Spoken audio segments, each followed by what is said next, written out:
ওই রিক্সা দাঁড়ান। জি ভাইয়া বলেন, কোথায় যাবেন? আসলে ভাই আমি কোথাও যাব না, আমি একটু অসুস্থ তো।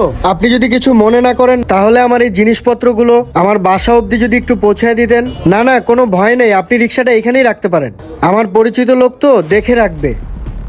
আচ্ছা ভাইয়া, ঠিক আছে। এই নেন ভাই, মালটা ধরেন, ব্যাগটাও ধরেন, আসেন আমার সাথে।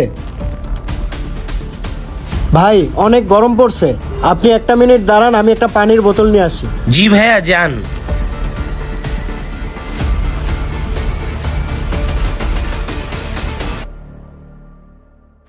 ভাই অনেক গরম পড়ছে ভাই, নেন ভাই আপনি একটু পানি খান। না না, আজকে পবিত্র শবে বেরাত, আজকে আমার রোজা। বাহ সুন্দর তো, এত রোদের মধ্যে আপনি রোজা রাখছেন, মাশাআল্লাহ, আল্লাহ আপনার উপরে রহমত করুক। চলেন ভাই, চলে আসছি, হইছে হইছে, এইখানেই রেখে দেন। ভাই ব্যাগটা আমার হাতে দেন।